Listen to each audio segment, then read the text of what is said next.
Assalamualaikum warahmatullahi wabarakatuh. Yang terhormat Bapak Ibu dosen penguji UKIN mata pelajaran FISKI.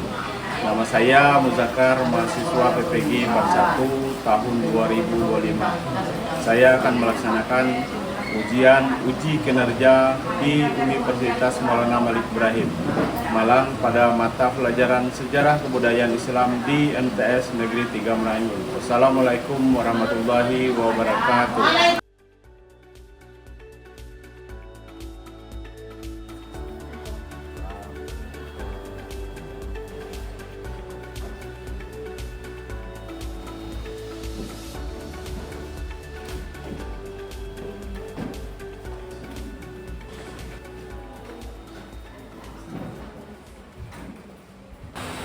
Assalamualaikum warahmatullahi wabarakatuh. Waalaikumsalam warahmatullahi wabarakatuh. Ya, sebelum kita memulai pembelajaran, ada baiknya kita berdoa terlebih dahulu. Silakan ketua kelas untuk dapat menyiapkan kelasnya untuk berdoa. Semua siap? Semuanya siap. Berdoa dimulai.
Berikan salam. Assalamualaikum warahmatullahi wabarakatuh. Baik, anak-anak, sebelum kita mulai pembelajaran pada pagi hari ini, Bapak ingin mengabsen kita semua pada pagi hari ini. Semoga dengan mengabsen kita tahu apa yang terjadi pada pagi hari ini. Siapa saja yang tidak hadir pada pagi hari ini? Nah, atau lagi kuatnya suaranya? Apa? 5 orang. Siapa saja 5 orang itu? Hah? Randy. Naima, siapa lagi? Kenzi. Satu lagi? Iya. Ya, kenapa dia sakit? Ya, semoga yang kawan-kawan kita yang sakit semoga cepat sembuh, ya. Supaya dia bisa mengikuti pembelajaran seperti kita pada pagi hari ini. Saja untuk absen pagi hari ini. Baik, terima kasih kepada anak-anak. Apakah anak pagi hari ini sehat semua? Alhamdulillah, luar biasa. Allahu Akbar. Ya, amin. Ya, semoga kita selalu memberi kesehatan dalam melaksanakan kegiatan kita, yaitu pembelajaran. Baik, pada pagi hari ini kita melaksanakan pembelajaran mata pelajaran FISKI. Sebelum kita memulai, ada baiknya kita mengulang pembelajaran yang terlebih dahulu. Silakan dibuka pembelajaran yang terlebih dahulu, ya. Ya, sebelum kita melanjutkan pembelajaran berikutnya lagi, kita ulang lagi pembelajaran terdahulu. Nah, terus misi dan strategi dakwah Rasulullah SAW. Apa saja misi dakwahnya? Ada berapa strategi? Nah, ada berapa tempat? Misi dakwah di Madinah. Yang kedua, alhamdulillah, ya. Sehingga dengan misi itu banyak proses yang dilakukan oleh Rasulullah, ya. Apalagi di Mekah, ya, ada sembunyi-sembunyi sampai dakwah di Madinah. Baik, kita masuk ke pembelajaran berikut ini adalah kita harus mengetahui dulu tujuan pembelajaran supaya kita paham, ya, pembelajaran itu. Yang pertama adalah kesadaran peserta didik tentang pentingnya mempelajari dan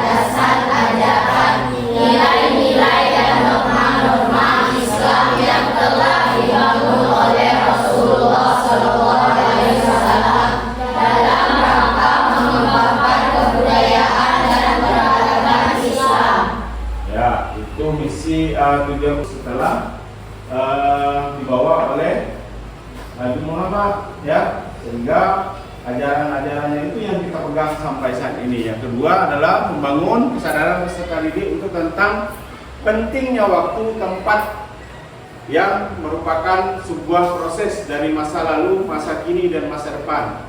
Jadi prosesnya, ya, proses dari jahiliyah, ya, masa lalu, ya, sehingga kita percaya dengan hal-hal seperti patung dan sebagainya. Setelah itu baru masa sekarang, ya, apalagi perkembangan zaman sekarang kita tidak bisa tinggal, ya, tinggal harus sekedar mengikuti saja. Kita harus memahami perkembangan tersebut.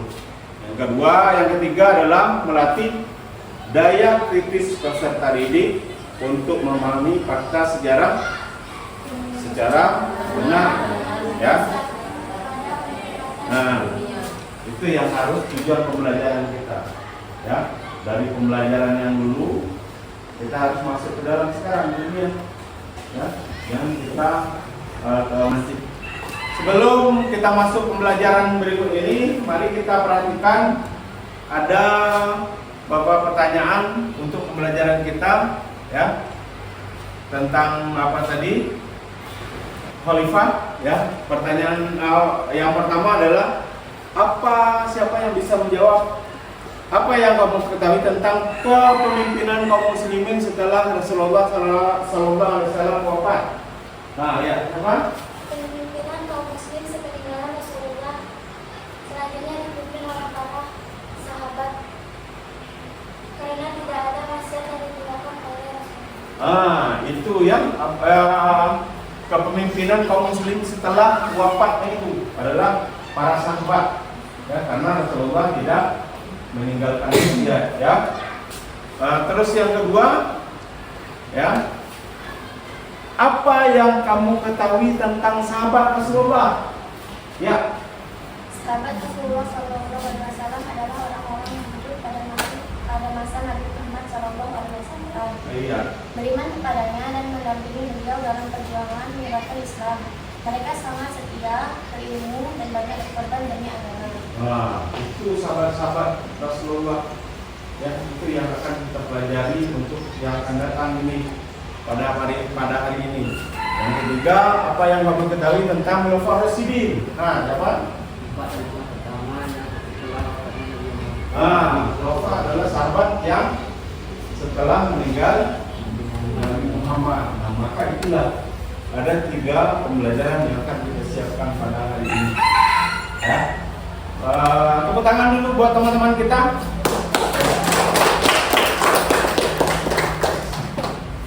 Baik, kita masuk ke dalam yang pertama, pengertian Khulafaur Rasyidin. Ya, definisi Khulafaur Rasyidin dibagi menjadi 2, ada bahasa dan ada istilah. Ya, ada bahasa dan ada istilah.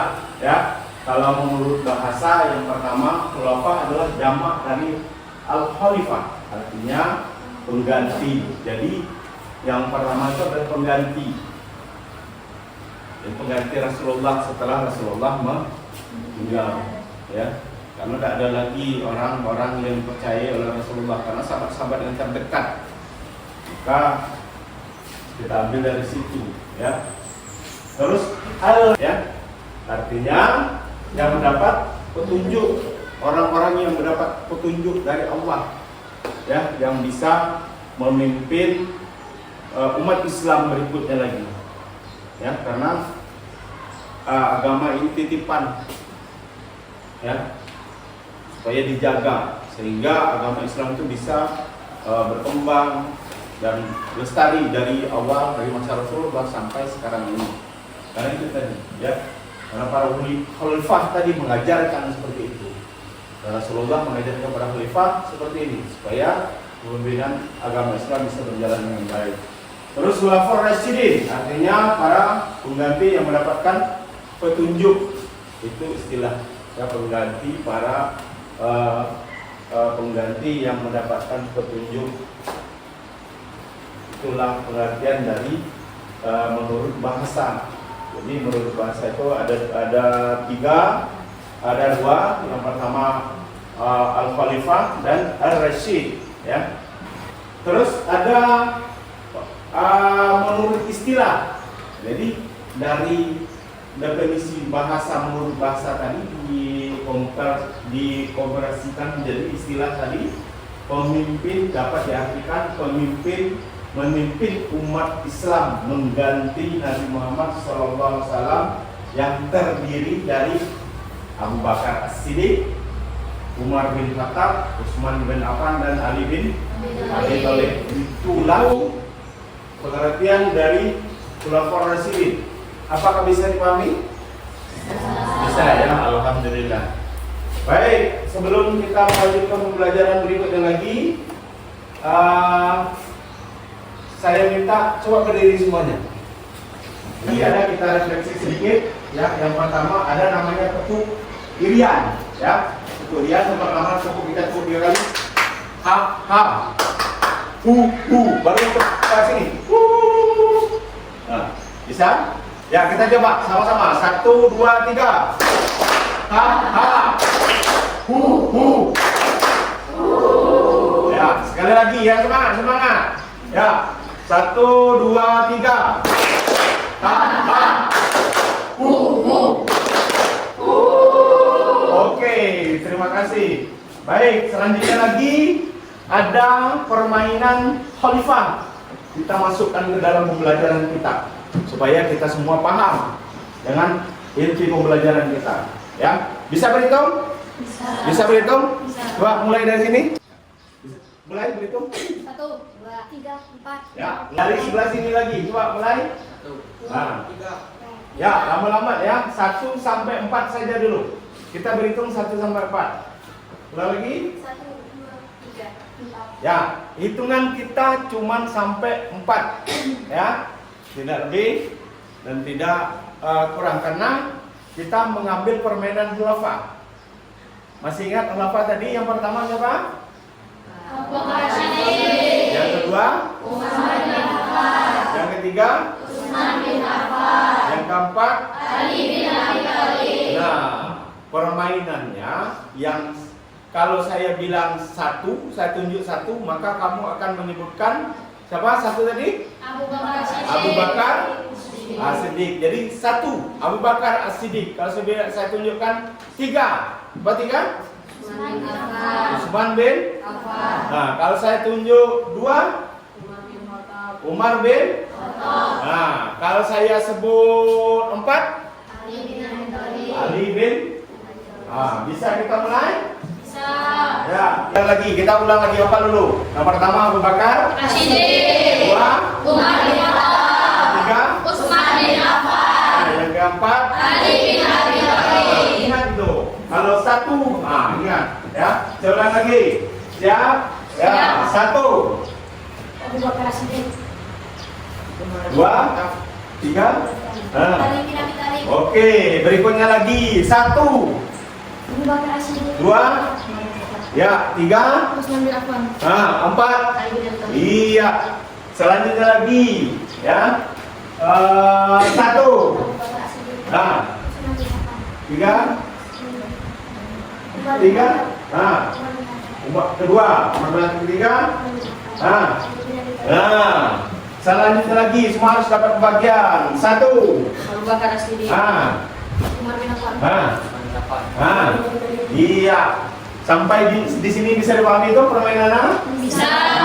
Tepuk tangan dulu. Ya. Selamat pagi. Pagi. Ya, pagi luar biasa. Sama tadi, luar biasa dan sebagainya ya. Selamat pagi. Pagi. Ya, kita terakhir kita coba tepuk irian dulu. Ya, 1, 2, 3.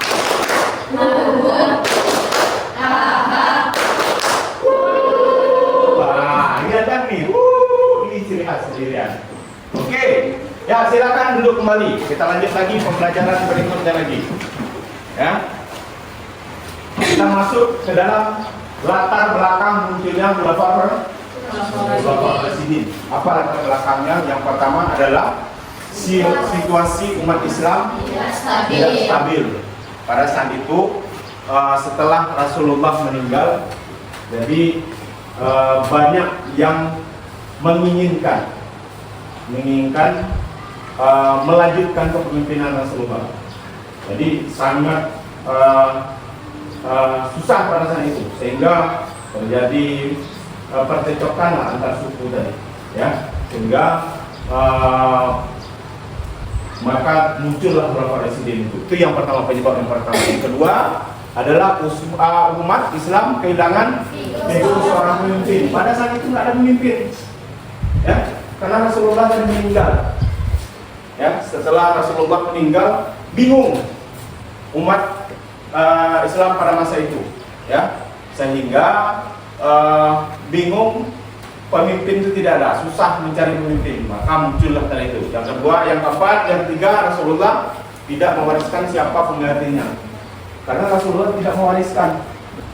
Jadi kalau Rasulullah bisa menunjukkan, lebih baik dia menunjuk keluarga atau anaknya. Kenapa dia tidak? Karena Rasulullah tidak seperti itu orangnya, ya. Dia mengajarkan, ya, oh ini loh Islam. Islam itu tidak ada nepotisme, tidak menunjuk keluarga kita, tidak menunjuk siapa, sehingga Rasulullah mengajarkannya seperti itu. Dia tidak meninggalkan, mewariskan, ya, tidak menunjuk pengganti saya nanti ini, ya, tidak. Ya. Yang keempat adalah beberapa kelompok merasa berhak memimpin, ya, negara Islam menggantikan Rasulullah SAW. Ya, ada kelompok Muhajirin, ya, ada beberapa kelompok menganggap mereka lah yang menjadi pengganti, sehingga pada saat itu terjadi perdebatan antar suku, antar kelompok tadi. Ya, perlu kita pahami, ya, kelompok yang mengaku berhak itu adalah menjadi pemimpin pengganti Rasulullah adalah kelompok yang pertama adalah kelompok Muhajirin. Kelompok Muhajirin ini mencalonkan Abu Bakar As-Siddiq karena pernah menggantikan Rasulullah menjadi imam sholat. Karena sebelumnya kan tuh imam sholat itu Rasulullah terus. Pada suatu ketika Rasulullah sedang sakit, maka, ya, Abu Bakar As-Siddiq menjadi pengganti, menjadi imam untuk saat itu. Maka itu tadi mereka percaya bahwa Abu Bakar As-Siddiq akan bisa melanjutkan kepemimpinan itu. Yang ketiga, kelompok Ansor mencalonkan bin Ubadah karena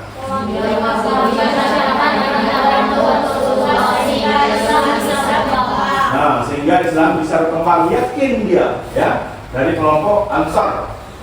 Ya, kelompok Ansar mencalonkan Sa'ad bin Ubadah menjadi pemimpin karena mereka yakin, ya, pada saat bin Ubadah bisa menjalankan kepemimpinan itu, sehingga Islam bisa berkembang.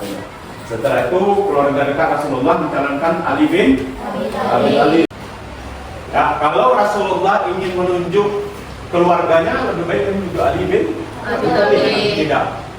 Tidak, atau menunjuk menantu atau sepupu Rasulullah, mereka tidak, Rasulullah tidak seperti itu. Sehingga Rasulullah pada saat meninggal dia tidak menunjukkan itu, maka terjadi perdebatan antar suku tadi, ya. Akhirnya yang terpilih adalah Abu Bakar As-Siddiq. Apa dasarnya? Sesuai dengan pertimbangan yang diberikan oleh Umar bin Khattab yang mengatakan bahwa pemimpin pengganti Rasulullah SAW adalah dari kaum Quraisy, ya, sesuai apa yang pernah disabdakan Rasulullah. Dulu pernah Rasulullah, sebelum itu pernah Rasulullah bersabda, ya. Kenapa dia percaya dengan Abu Bakar As-Siddiq? Karena dari kaum Quraisy. Abu Bakar As-Siddiq itulah yang mengumpulkan Rasulullah setelah beliau meninggal. Setelah beliau meninggal, maka Abu Bakar As-Siddiq beralih untuk melaksanakan pemakaman Rasulullah. dasar dari penunjukan itu hadis tadi yang artinya adalah kami kaum Quraisy, ya, itu hadis Rasulullah, ya, berada di depan manusia dalam urusan dunia. Jadi kaum Quraisy itu adalah orang-orang pada saat itu adalah orang yang nanti akan memimpin dunia, orang Quraisy. Kepemimpinan imam atau imamah, ya, dalam bahasa Arab ada pada kami, ya, pengabdian adalah pada kami, dan urusan sedekah juga ada pada kami. Itulah dasarnya, salah satu dasar orang menunjuk Abu Bakar As-Siddiq sebagai pengganti Rasulullah yang pertama. Sampai di sini bisa dimahami? Bisa, ya. Dasar itu pengganti karena tadi apa penyebabnya masa kemungkinan itu tadi munculnya Khulafaur Rasyidin tadi karena banyak dasar-dasar meninggalnya Rasulullah, ya. Sekarang kita masuk ke dalam, coba kita belajar melihat kuis berikut ini. Ya, silakan dibacakan di dalam hati kuis tersebut. Setelah itu langsung dijawab. Nah, silakan dibacakan. Sudah? Sudah? Apa jawabannya? Abu Bakar As-Siddiq. Ya, Abu Bakar As-Siddiq. Coba kita cek benar atau salah. Iya, benar. Oke, selanjutnya lagi soal nomor 2, perhatikan. Ya. Nah, soal nomor 2, silakan dibacakan. Setelah itu kita mati apa? Nah, ayo silakan bacakan itu. Berapa lama Abu Bakar As-Siddiq menjadi khalifah? Ya, yang A ada 11 tahun, yang B 10 tahun, yang C 12 tahun, yang D 2 tahun 3 bulan. Ayo, siapa yang bisa jawab? Berapa tahun Abu Bakar As-Siddiq? Ada yang bisa jawab? Hah? 2 tahun? Nah, kita lihat lagi. Yuk, kita cek. Kita cek kembali. Nah, apakah benar atau tidak? Iya, benar. Ya, masa kepemimpinan Abu Bakar As-Siddiq adalah 2 tahun 3. Oke. Selanjutnya lagi. Perhatikan berikutnya. Sahabat yang mendapat julukan Karamallahu wajhaha, ya, adalah siapa? Ali bin Abi Thalib. Ya, coba kita cek lagi. Ali bin Abi Thalib atau tidak? Ya, ini luar biasa ya. Sudah paham semua. Iya, betul sekali. Tepuk tangan dulu. Soal terakhir. Ya, A 1, 2, 3, 4 kok semua. Ya, yakin nih? Hah? Hah? Ya, yakin nih A. Ya, atau kita pilih yang C. Ada yang pilih C tak? Ada yang pilih C? Ada? Kita cek dulu C. Iya, salah. Berarti yang benar adalah yang benar? Cek dulu tak? Wah. Itu kuis yang bisa kita sajikan pada pagi hari ini. Jadi dari kuis-kuis tadi lah pembelajaran kita dari Abu Bakar itu melaksanakan secara musyawarah, ya. Abu Bakar adalah Umar bin Khattab terpilih, mengganti Abu Bakar adalah Umar bin Khattab terpilih karena dipenunjukkan oleh Abu Bakar, ditunjuk oleh Abu Bakar waktu itu. Ya. Sekarang kita masuk ke dalam lembar kerja. Ya. Silakan, tugasnya adalah buatlah biografis dari gambar Khulafaur Rasyidin di bawah ini, ya. Nah, nanti silakan kerjakan tugas, saya bagikan tugasnya. Ya. Saya bagikan.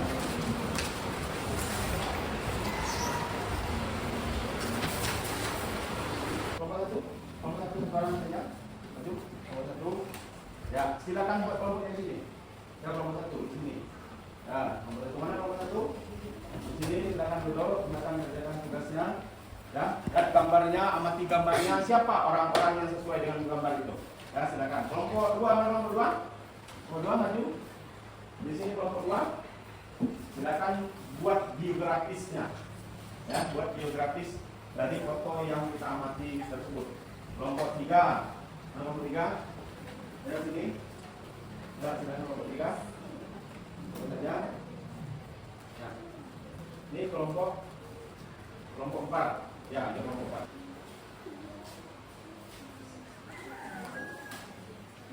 Ambil dari kelompok.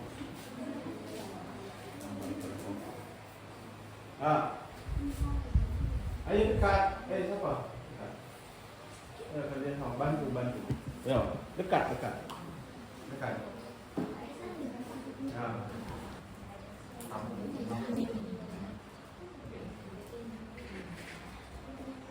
Ya.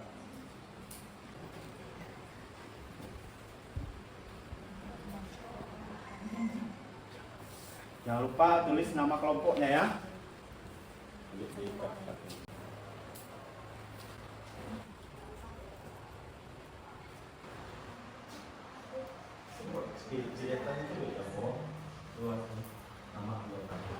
Bagaimana, sudah semua? Sudah. Kalau sudah, silakan kumpul kembali.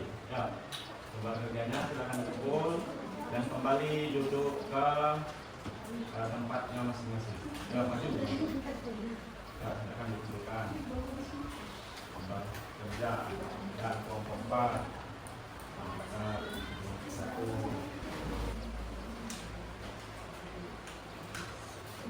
Dengan mengamati gambar kita bisa tahu. Jadi jangan kita tahu nama orang. Nah, jadi dari gambar itu pembelajaran kita, kemudian kita paham. Oh, ini Bapak Residen, Bapak Abu Bakar, ada Ali bin Abi Thalib, Umar bin Affan, Abu Bakar Residen, mana orangnya? Tapi kan kita sudah kenal sekarang. Ya, oke, itu baik. Untuk pembelajaran kita saya rasa cukup sampai di sini. Baiklah, kita simpulkan pembelajaran kita pada hari ini adalah yang pertama adalah pengertian khulafa Rasyidin. Apa pengertian khulafa Rasyidin? Secara bahasa khalifah artinya pengganti. Ya, yang latar belakang munculnya khulafa Rasyidin. Situasi umat Islam tidak stabil. Umat Islam kehilangan figur seorang pemimpin. Rasulullah tidak mewariskan siapa penggantinya. Beberapa kelompok merasa berhak memimpin negara Islam menggantikan Rasulullah SAW. Jadi dari pembelajaran itu dapat kita simpulkan ya, beberapa kesimpulan ya. Yang pertama ada pengertian khulafa Rasyidin. Yang kedua ya, latar belakang munculnya khulafa Rasyidin. Ya, demikianlah pembelajaran pada pagi hari ini. Ya, mohon maaf atas kekurangan dari Bapak. Sampaikan salam Bapak kepada Bapak dan Ibu di rumah bahwa kita hari ini melaksanakan pembelajaran dengan baik dan benar. Lebih dan kurang saya mohon maaf. Saya akhiri. Wabillahi taufiq wal hidayah. Assalamualaikum warahmatullahi wabarakatuh. Ya. Waalaikumsalam.